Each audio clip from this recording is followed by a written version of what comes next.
Good Monday evening and welcome to the NCWLIFE Evening News. I'm Grant Olson.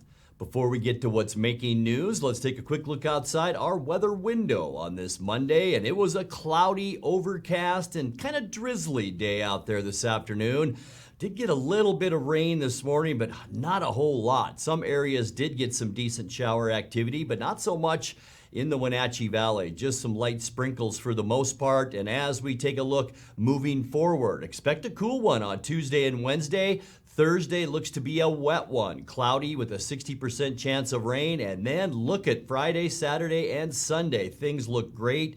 And by the time we get to Sunday, sunny with a high temperature of 74 degrees. And we'll talk more weather coming up a little bit later on. And now a few of the stories we're following for you tonight. Wenatchee police are trying to locate a person who may have been the victim of an attempted vehicular assault at a car wash on North Mission Street last week. Wenatchee police are looking for a thief who last week lowered himself by a rope into Bagdon's on South Wenatchee Avenue and then made off with some tools. And though COVID-19 hospitalizations remain high at Central Washington Hospital, the latest numbers from Confluence Health show a sharp decline this week. But first, our top story tonight. A Moses Lake man is charged with federal crimes for allegedly filing false unemployment claims and demanding kickbacks while working at the State Employment Security Department. 47-year-old Reyes de la Cruz III was charged in a 20-count indictment. It alleges that after he was hired at ESD in April of 2020, he filed unemployment claims using other people's personal information and then had the benefits paid to debit cards that were mailed to addresses in Moses Lake where De La Cruz could retrieve them. He allegedly paid himself $130,000 through the scheme and took money from friends and relatives for setting up benefit payments on their behalf. Police arrested De La Cruz in Moses Lake on Friday morning. He faces trial in federal court in Tacoma. Wenatchee police are trying to locate a person who may have been the victim of an attempted vehicular assault at a car wash on North Mission Street last week. Police say they've already identified the driver of a white SUV who last Tuesday about 5:30 a.m. apparently drives toward the man before hitting a wall at the car wash. The man is seen stumbling and falling before getting up and eventually running away. Anyone with information on the man is asked to call Rivercom's non-emergency line at 663-9911. Well, Wenatchee police are looking for a thief who last week lowered himself by a rope into Bagdon's on South Wenatchee Avenue, and then he made off with some tools. Video surveillance shows the man first dropping the rope down from a skylight and then shimmying down into the cabinet and millwork business. The break-in happened last Tuesday morning at about 4 a.m.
Anyone with information on the burglary or the suspect is asked to contact the Wenatchee Police Department.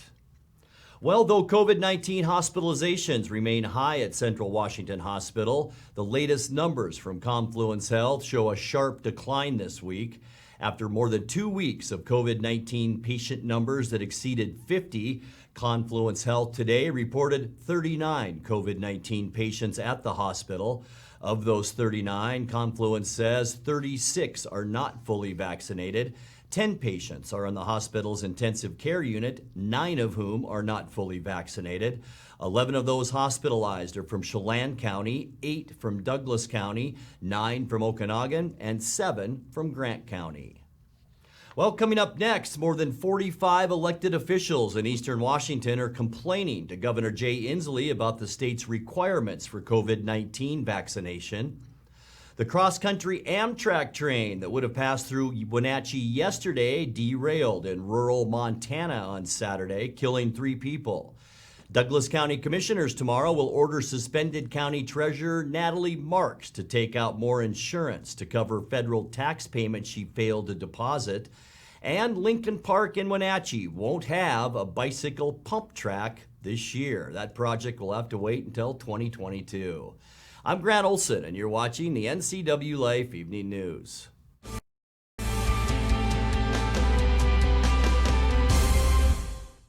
Hello, my name is Brian Brett, the Fire Chief for Chelan County Fire District 1, and I just wanted to talk about how amazing our Rivercom team is. They are intentional, purposeful, and skillful in everything they do, and they are the best at what they do. How they prepare, how they handle the caller, how they coordinate the emergency services, and how they push themselves to be the best. This is the kind of spirit that our Rivercom telecommunicators have. Our community needs you, we need you, we admire you, you're our lifeline.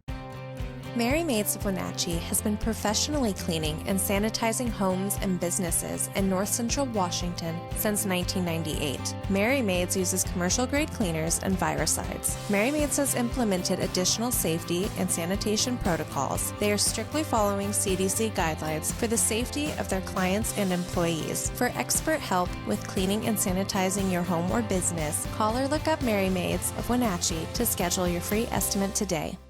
When it comes to finding a memory care community, you want the very best. You want to know that your loved one is safe and receiving compassionate care in a loving environment. Fieldstone Memory Care is an innovative assisted living community designed for those with Alzheimer's, dementia, and Parkinson's disease. You'll find a community specifically designed to enrich residents' lives. The Fieldstone team is here to help you navigate the important decisions you face when a loved one has dementia or Alzheimer's. Welcome home to Fieldstone.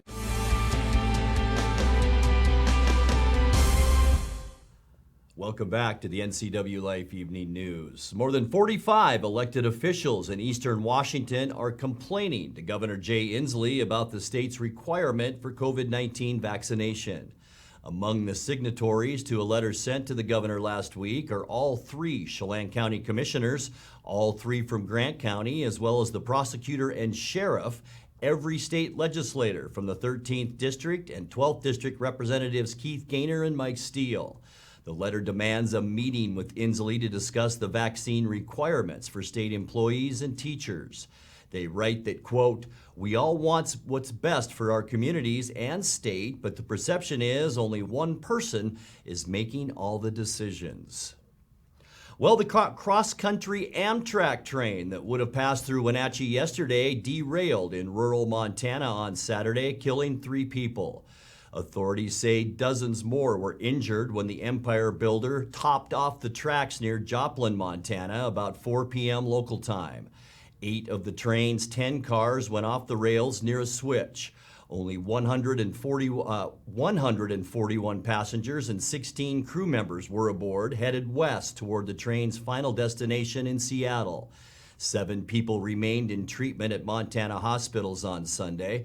The National Transportation Safety Board is investigating that crash. And on a local note, or personal note, Joplin is the town I grew up in Montana, so I know they had a lot of great volunteers.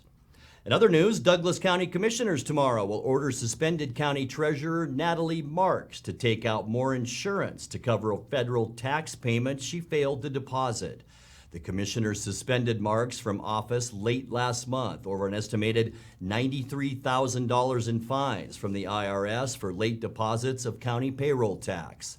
Marks, a former deputy treasurer who was elected to the office in 2018, already holds a $150,000 surety bond, but commissioners say that may not be sufficient and want her to obtain a $250,000 bond to cover the county's losses. That's expected to take place in a public hearing tomorrow at 10:30 a.m. Well, Lincoln Park in Wenatchee won't have a bicycle pump track this year. That project will have to wait until 2022. The Wenatchee City Council on Thursday withdrew from a contract with the nonprofit Evergreen Mountain Bike Alliance, which said it just doesn't have the volunteers it needs to complete the park before winter.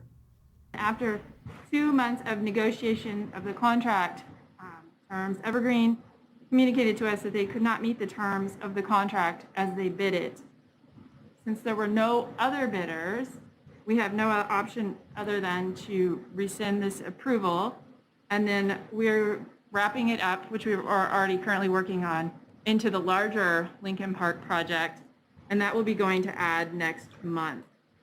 Yes, we had a time frame in there that had to have it completed by a certain date, and a lot of their work's volunteer work, and a lot of the volunteers were fighting fires, and they basically said they didn't think they could make the deadline. I think we sort of wanted to extend the deadline, but I think our lawyers said we can't extend the deadline. It was bid this way, so we got to come back to them. In that same meeting, council members raised the wages of Wenatchee City Police by 4% per year over the next 2 years. They also agreed to join the city of East Wenatchee to establish a low-barrier shelter for the homeless and open up almost 9 acres at Wenatchee Avenue and McKittrick to possible future development. You're watching the NCWLIFE Evening News. Coming up next, tonight's feature story and your complete local weather forecast. That and much more still to come on the NCWLIFE Evening News. Please stay with us.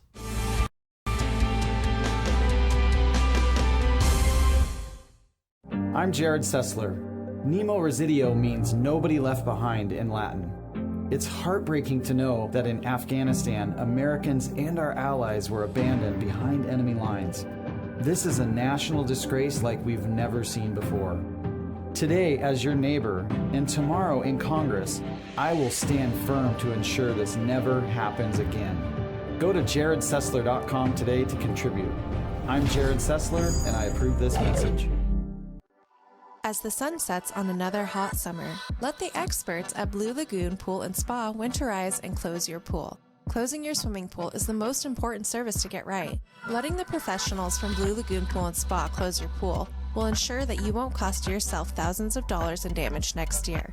Want to save a little money? Consider dropping the water level yourself and save. Don't wait. Blue Lagoon's pool closing schedule is filling up quickly. Call today. Somewhere behind these doors is a family member, often alone, taking care of a loved one with Alzheimer's or some other disability, or providing care for a loved one who is not ill but only aging and no longer able to care for themselves. In the field of caregiving, this is the home front. For the home is where most Americans will live out their last days. Contact Aging and Adult Care of Central Washington for a variety of services including caregiving, meals, and medication help.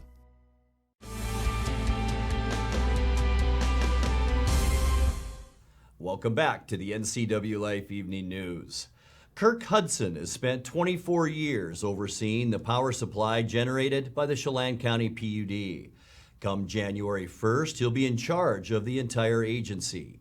The 54-year-old Hudson was named the new general manager of the PUD 1 week ago. In tonight's feature story, he took some time out for an interview with NCWLIFE's Jefferson Robbins. Well, I started at the PUD in 1997 and grew up in Eastern Washington. Kennewick was the town I grew up in, and then went to the University of Washington for my engineering degree, and then did some work in the consulting industry for 7 years right out of college before coming here. So in 1997, the PUD hired me as an engineer in our engineering and project management division. And tell us about the job that you do currently. You're managing director of generation and transmission. That's correct. So I manage what we call the bulk electric system, which is the high voltage part of our business with dams and the transmission system. So generating the electricity and then transmitting it to the customers. Now, the PUD does a lot of things, but that's what people think of, I believe, when they think of the PUD. Is that accurate? Yeah, and especially for Chelan PUD, it's rare for the public utility districts to have the generating resources that we have and the other mid-Columbia PUDs. So it's just a real benefit for this part of the region. Most public utilities in the state don't have those types of resources. Yeah, as you say, the network is vast and it requires a lot of people to manage. So how many folks are on your team for generation and transmission? It varies. We have some seasonal employees just associated with the fish and wildlife portion of our division, but somewhere between 250 and 300 is about the number of employees in the generation and transmission area. And the full PUD, which you'll now be supervising, is about in the neighborhood of 750 full-time employees. Is that right? Yeah, and then overall with seasonal, we're just over 800. Are there areas of the PUD that you feel like you need to gain familiarity with? I mean, you've been focused in this very important area for some time. So do you feel like there's elements of it that you still need to get your arms around to be an effective GM? Yeah, it's a pretty diversified organization. And so there are areas in the district that I work very closely with, and there's other areas that I don't work so close with. I have worked with all areas in some capacity or another over the 24 years, but in particular, the energy marketing and financial side are probably the areas that I'll need to get more knowledge and experience around.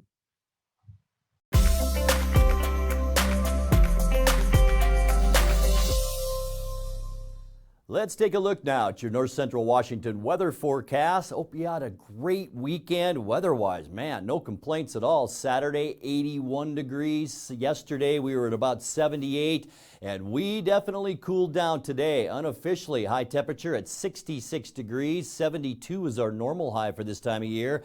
And look where we started off the morning, 60 degrees. So we only warmed up about 5 to 6 degrees the entire day today. 88 is our record high. That was in 1963. Record low right at the freezing mark, 32 in 1972. Sunrise 6:55. Sun sets tonight at 6:47. Taking a look at your Tuesday weather. Not going to be any warmer, folks. One thing about tomorrow, not quite as cloudy and wet as it was out there today. Temperatures, though, on the cool side. 65 in the Columbia Basin for Moses Lake and Ephrata.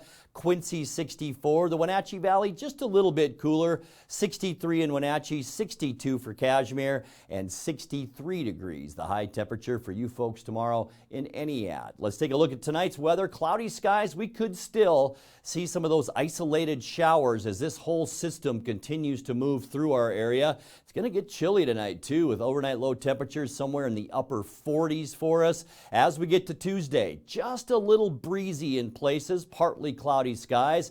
And as we just showed you, it's even going to be a little cooler tomorrow with temperatures in the low 60s. And here's our next round of moisture as we make our way through the week. Wednesday, we will see increasing clouds throughout the day as this area of low pressure continues to move across British Columbia. And here's our associated frontal boundary with that. And that will spread showers by Wednesday night into our area, about a 30% chance of it. And by the time we get to Thursday, that's our best chance for rain this week. Cloudy skies, a 60% chance of the wet stuff.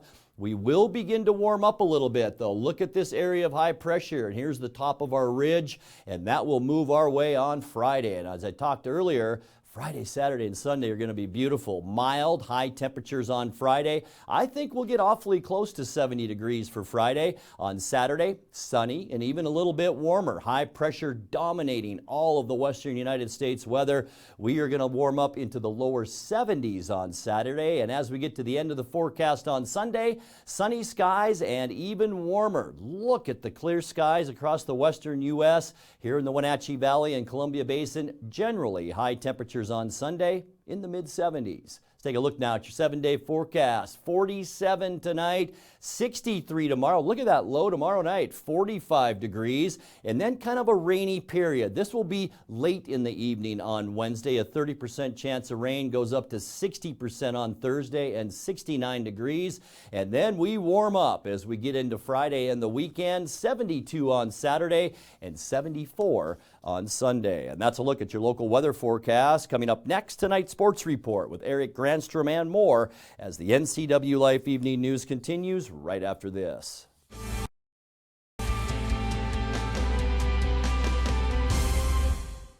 I'm Dr. Wayne Latimer. I'm a chiropractic physician. I have postgraduate certifications in both whiplash, trauma, and rehab, as well as sports medicine. The location is great. The light and the visibility, the 17-foot ceilings are fantastic. You can go into a lot of clinics, and it's very clinical. People really like the spa environment, so my whole premise was take a spa environment, add the very serious rehab, and give people an enjoyable way to get better over time. And now it's a sports update on the NCWLIFE channel.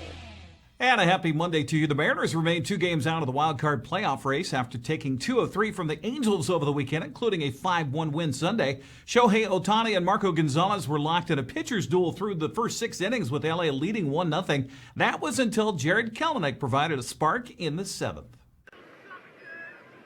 The next pitch. Swinging a hard hit, deep drive out to right field. And with this game is tied way beyond the big wall in right field. Jared Kelenic going yard off of Ohtani. And this game is right back where we started, tied at 1. Seattle took the lead in the 8th on Mitch Haniger's RBI single. Then Jake Fraley added a 3-run double. Diego Castillo would get the final out the night to help Seattle finish the 10-game road trip 8-2. They'll return home tonight to host Oakland in the first of 3 games at 7:10. Seattle remains, as we mentioned, 2 games back the wild card race, even though there was a shuffle above them. Yankees completed a weekend sweep of the Red Sox Sunday with a 6-3 win that put New York in the first wild card playoff spot. Boston second. Toronto beat the Twins 5-1 to remain a game out. Oakland topped Houston 4-3 to remain in the hunt 3 games back. Well, the Seahawks laid a big second-half egg into Minnesota yesterday as the Vikings scored 23 unanswered points, beat Seattle 30-17. Seahawks led 17-7 early in the second quarter when the Vikings got its offense into high gear, scoring 2 touchdowns to take a 21-17 lead at half. Coach Pete Carroll says Seattle just didn't make the stops and is not playing consistently over 4 quarters. Every third down was so crucial. We needed to stay on the field and keep the defense off the field, and we weren't able to do that, so we didn't work together well. And there's a really long season. There's a lot of games to be played, and we got to make sure that we get right and get better and improve and make some, make some adjustments so that it doesn't look the same as it did. We need to see 4 quarters consistent football enough to get a win, and we didn't have it today. It wasn't there. Seattle takes its 1-2 record on the road to face 2-1 San Francisco Sunday at 1:05 on Fox. Well, the Huskies pulled out an overtime win Saturday night against Cal. Washington's Cameron Williams and Jackson Sermon combined to force California Damian Moore to fumble at the 1-yard line in OT. Huskies escaped with a 31-24 win over the Golden Bears. Utah scored 14 unanswered points in the fourth quarter to come back to beat Washington State 24-13. Eric Barrier threw for 4 touchdowns, and Dennis Merritt rushed for 3 others as Eastern Washington blew out Southern Utah 50-21. Central Washington's offense was held in check just to 3 field goals. Angelo State topped the Wildcats 14-9. Well, Wenatchee Valley Super Oval wrapped up a successful season Saturday with a new Neil Newberry 125. Feature for the Super Late Models went to Lake Oswego, Oregon's Grayson Raz. Moxie's Randy Marshall Jr. was second. Garrett Evans was third. The Dixie Heating and Air Conditioning Thunder Car season wrapped up with East Wenatchee's Cameron Doyle taking the checkered flag. Moses Lake's Ron Stewart was second. Wenatchee's Luke Shaw third. Chad Holliday polished off another track championship with a first-place finish in the Holliday Custom Muffler B-Mods main event. East Wenatchee's Donovan Stevens was second, and Ephrata's Bart Hector Jr. third. The Plum Perfect Roadrunners had some visitors from out of town as Marysville's Keegan Krieger grabbed the checkered flag. East Wenatchee's Kyle Spalding was second, with Yakova's Max Cook taking third. Turning to prep sports, C-SPOT hosted Wenatchee in the final stage of 3 straight days of 2 schools meeting each other in athletics. We're talking girls soccer here. Wenatchee swept volleyball on Thursday. Eastmont beat Wenatchee in football Friday. Saturday, a similar result as Sebastian Moraga and Matt Wisen had the call of a low-scoring affair. How many lungs does Flanagan have? She runs the entire game. There's a shot. Go, go, go, go, go, go!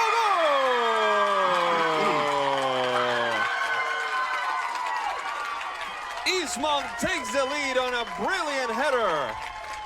Looks like Liliana Johnson, but I am not entirely sure. We're going to double check on that one. Yes, indeed, number 21, Liliana Johnson. Yeah, great header. That's your transition goal for you right there. Miss Tigna just watches it sail by, and there's the whistle that seals it up for Eastmont. A 1-0 victory over their arch rivals from across the river, the Wenatchee Panthers.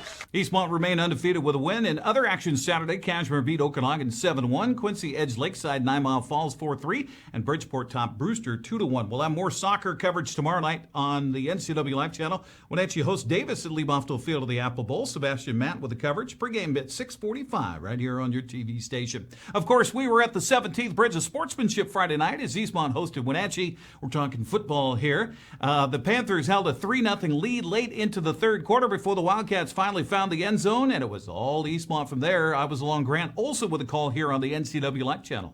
The stadium tonight. Low snap. The snap was down. The kick away, and it's good. Our first points of the Bridge of Sportsmanship is a 30-yard field goal by Wenatchee, and the Panthers lead it 3-0. Back in the second quarter. Turn, handoff. Peterson bounces off a one-man. Keeps it going to the 45-50. He's going to run away from everybody and take it all the way to the end zone for a touchdown. 66 yards, the magic number, and Eastmont takes the lead in the Bridge of Sportsmanship. It out to the outside, and he was gone. So that didn't take long, as momentum has certainly swung in favor of the home team here tonight, the Bridge of Sportsmanship. Got to hang on to the football here if you're the Wildcats. Gale, turn, handoff, Corona cuts it back at the 5, still driving his feet, leaning into the end zone, touchdown Eastmont. Yes, he did. Second down and 9, handoff, Peterson nearly lost the ball. Excuse me, it's not Peterson wrapping around the left side, still scampering. Colby King will get into the end zone, touchdown Eastmont. And Gale will take a knee, and the Eastmont Wildcats will celebrate as they come towards the near sideline, and this has become a constant refrain over the past 6 meetings between these two clubs, 5 of which for the Bridge of Sportsmanship. And the Eastmont Wildcats will retain the trophy right here at Eastmont High School. There you have it. Other Big 9 play Friday. Moses Lake clobbered Eisenhower 56-7. Davis stopped East Valley 21-6. And Sunnyside beat West Valley in a barn burner 41-35. Caribou Trail League action Friday. Cascade had its game at Granite Falls canceled for whatever reason. Okanagan took care of Cashmere 49-15. Toppenish topped Quincy 21-13. B-League football, Soap Lake They bobbed Bridgeport. Okay, 60-24. It's my own writing. I don't know what I'm talking about there. Brewster's game at Kai B was canceled. Manson shut out Priest River 14-0. Liberty Bell beat Waterville Mansfield 41-24. And not to be forgotten, Seattle Kraken took to the ice for the first time in franchise history last night in Spokane for an exhibition game against Vancouver. It was a more playoff atmosphere than preseason as fans packed Spokane's Veterans Memorial Arena. Canucks got off to an early 2-0 lead, but Seattle scored 3 goals in the second period to take the lead. Kraken went on for the 5-3 win, and mark it down, Riley Sheehan scored the first goal in Seattle Kraken history. The 3-rink rush continues Friday in Everett when Seattle faces Edmonton. Regular season gets underway October 12th in Vegas. The Kraken will open the Climate Pledge Arena October 23rd at home against Vancouver. That's sports. Phew. All right, Grant, back to you.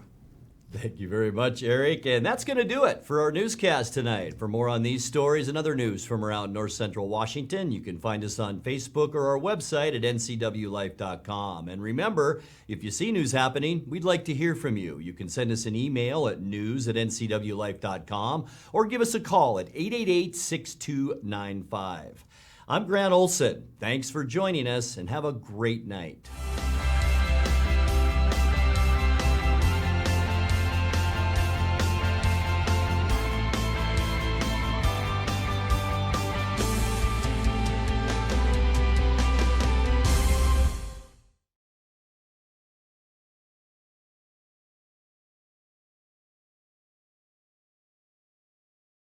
Counterplay inside, picking his way back to the 10, to the 5, into High school sports is back, and NCWLIFE Channel's got you covered.